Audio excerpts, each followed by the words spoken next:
Hi అండి అందరికీ. Marriage అయిన వాళ్ళకి 1-2 ఇయర్స్‌లో పిల్లలైతే పర్వాలేదండి, సంతోషమే. కానీ పిల్లలు కాక పిల్లల కోసం వెయిట్ చేసే వాళ్ళకి మాత్రం సమాజంలో చాలా ప్రాబ్లమ్స్ ఫేస్ చేయాల్సి వస్తుంది. ఎందుకంటే నేను ఆ బాధను అనుభవించాను కాబట్టి మీతో షేర్ చేసుకుంటున్నాను. మేము పిల్లల కోసం అయితే చాలా ఇబ్బంది పడ్డాము. చాలా హాస్పిటల్స్ కూడా తిరిగాము.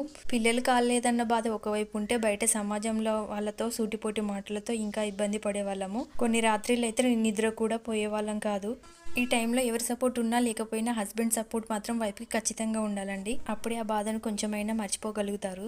ఆ దేవుడి దయ వల్ల మాకు మంచి హాస్పిటల్ అడ్రస్ అయితే తెలిసింది. అక్కడికి వెళ్ళిన 1 ఇయర్ లోపే మాకు పాప పుట్టింది. నాలా ఎవరైనా పిల్లల కోసం బాధపడే వాళ్ళు ఉంటే కామెంట్ చేయండి. ఎందుకంటే నేను పడిన బాధ ఇంకెవరూ పడకూడదని నేను అనుకుంటున్నాను. ఈ ఆమ్లెట్ విషయానికి వస్తే, మా పాప స్నాక్స్ చేయమని అడిగితే ఎగ్‌ని బాగా బీట్ చేసి పెంక మీద ఆయిల్ వేసి ఈ ఆమ్లెట్ వేసి పైనుండి ఉప్పు కారం వేసి కొద్దిగా కాలిన తర్వాత మనం ముందుగా కాల్చుకున్న చపాతీని వేసి ఇలా రోల్ చేసేసి పిల్లలు ఇష్టంగా తింటారు. వీడియో నచ్చితే లైక్ చేసి ఛానల్ని సబ్స్క్రైబ్ చేసి